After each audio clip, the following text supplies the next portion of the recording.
Good morning friend. আমার daily routine দিয়ে আজকের ব্লগটা শুরু করলাম।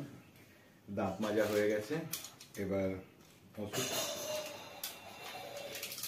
এই ওষুধ দিয়েই শুরু হয় আমার সকাল। দাঁত মাজার পরের কাজই হচ্ছে আমার ওষুধ খাওয়া।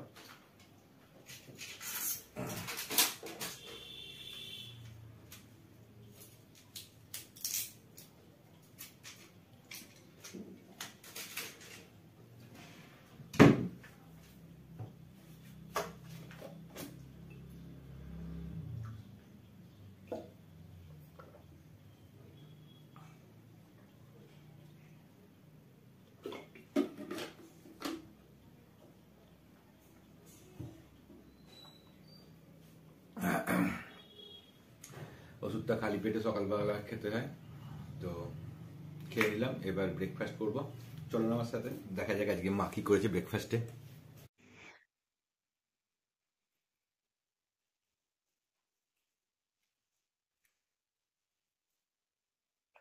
হয়েছে মা খাবার? হয়েছে। কি করেছ? প্যানকেক? কোথায় তোমার প্যানকেক?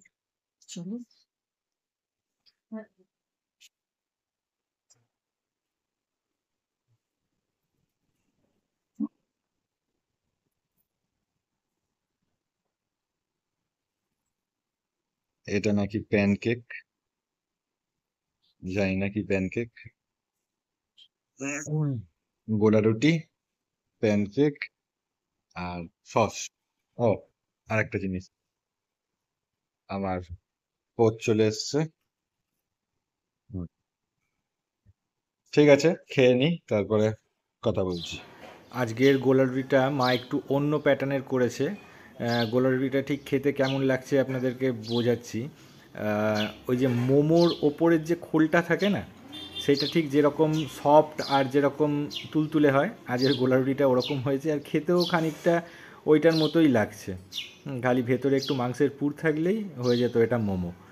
আর প্যানকেক এখনও খাইনি, জানি না কীরকম লাগবে প্যানকেক খেতে। গোলা রুটিটাই একটু খাচ্ছি ফার্স্টে, তো ওটা এরকম লাগলো, যেটা আপনাদেরকে বললাম, আমি বোঝালাম যেরকম। ভিডিওর এই পোর্শনটা আপনাদের হয়তো একটু বোরিং লাগতে পারে, কারণ এই পোর্শনটায় আমি সেরকম কিছুই করছি না। এখানে শুধুই আমি বসে নিজের ভাবনা চিন্তাগুলোকে নিয়ে সময় কাটাবো। অ্যাকচুয়ালি আমি এটা করে থাকি, নিজের সঙ্গে সময় স্পেন্ড করে থাকি প্রতিদিনই প্রায় 10 থেকে 15 মিনিট বা আধ ঘন্টা, কখনো কখনো খুব বেশি ভয়ঙ্কর কিছু চিন্তাভাবনা থাকলে তখন 1 ঘন্টাও আমি টাইম স্পেন্ড করে থাকি। কিন্তু নর্মালি 10-15 মিনিট আমি নিজের সঙ্গে টাইম স্পেন্ড করে থাকি, কারণ নিজের সঙ্গে টাইম স্পেন্ড করা উচিত, প্রত্যেকটা মানুষেরই সেটা করা উচিত। কিন্তু আমাদের এই ভাগ দৌড়ের লাইফে হয়ে ওঠে না, কিন্তু আমি এটা করি। আপনাদের সঙ্গে কখনো শেয়ার করা হয়নি, কারণ আমি ভাবতাম এটা বোরিং পার্ট একটা, কি আপনারা দেখবেন। কিন্তু ভাবলাম যে যখন এটা আমার পার্ট অফ লাইফ, তখন আপনাদের সঙ্গে শেয়ার করা উচিত। চান করে নিলাম, চান করে নিয়ে এবার গামছার প্যান্টটাকে ওপরে ছাদে গিয়ে মিলে দিয়ে আসি। অফিসের টাইম হয়ে গেছে, কাজও আছে যথেষ্ট, এবং আজকেই একটা ক্লায়েন্টের সঙ্গে মিটিংও রয়েছে। তার আগে আমাকে একটা ফিচার কমপ্লিট করে দিতে হবে।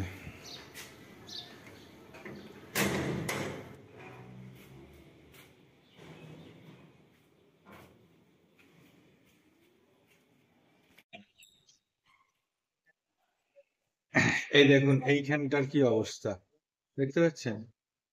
ওই ছাদেতে জল জমানো আছে না, ওই ছাদের জলটা দেয়াল থেকে সোপ করে এসে এই পুরো একদম সিঁড়ি দিয়ে নেমে ওইখান থেকে চলে যাচ্ছে। এরকম অবস্থা আজকে সকালে দেখলাম। আসলে কালকে রাত্রিরে বৃষ্টি হয়েছে না, সে বৃষ্টি হয়ে যাওয়াতে অতিরিক্ত জল হয়ে গেছে। এবার ওখানে ওই যে কারেন্টের লোকটা আছে, সে একটা পাইপ ফেলে রেখেছে, যেটা দিয়ে ইন ফিউচার ও তারটাকে ওপরে পাঠাবে। সেখান থেকে তার যাওয়ার আগেই জল ঢুকে ভেতরে চলে আসছে। এবার ওই জন্য এই যে বোর্ডটা আছে, এই যে বোর্ডটা আছে দেখতে পাচ্ছেন, এই বোর্ড থেকে একটা উঠেছে ওই ওপরটায়, ঠিক আছে? এবার ঠিক ওই জায়গাটার থেকেই জলটা আসছে, দেখুন ওই জায়গাটার থেকে, ওইখান থেকে জলটা বেরিয়ে দেয়াল হয়ে চলে যাচ্ছে। ওইটাই কারণ, যে ওই ইলেকট্রিকের যে পাইপটা ফেলা আছে ইন ফিউচার তার ঢোকাবার জন্য, ওইটা দিয়েই জলটা ঢুকে যাচ্ছে। যেহেতু ওপরে এখন জল জমানোর জন্য রেইন ওয়াটার ড্রেনেজটা এখন তো করা নেই, জলটাকে জমাতে হবে, নতুন ছাদ হয়েছে, তো সেই কারণে এই প্রবলেমটা। তো আজকে বললাম যে ওপরে একটু সিঁড়িও নেই যে আমি উঠে গিয়ে কিছু করব, এই প্রবলেমের মধ্যে রয়েছি। অফিস তো শুরু হয়ে গেছে, দেখতেই পাচ্ছেন এখন বাজে 1:30। হুম। অফিসের মাঝখানে একটু আসলাম ওপরে, একটু ঘুরে যাই। এই জায়গাটা আমার সব থেকে ফেভারিট, যখনই ওপরে আসি এই জায়গাটায় বসি, বসে বাইরে রাস্তা দেখা যায়, এখানে সামনে বনসাই বানিয়ে রেখেছি সেগুলো দেখি, সেগুলোর একটু খুঁটিনাটি দেখতে থাকি, কোনো রোগফোগ হলো কি না এসবগুলো দেখি, আর একটু বুদ্ধির গোড়ায় ধোঁয়া দিয়ে চলে যাই। তো এখনো সেরকমই ইচ্ছা আছে, সেটাই করব। তো যাই হোক, তো বন্ধুরা আজকের ভিডিওটাকে আমি এতখানি রাখলাম, গল্প হলো আজকে, আবার দেখা হবে আপনাদের সঙ্গে কালকে। ততক্ষণ খুব ভালো থাকবেন, টাটা।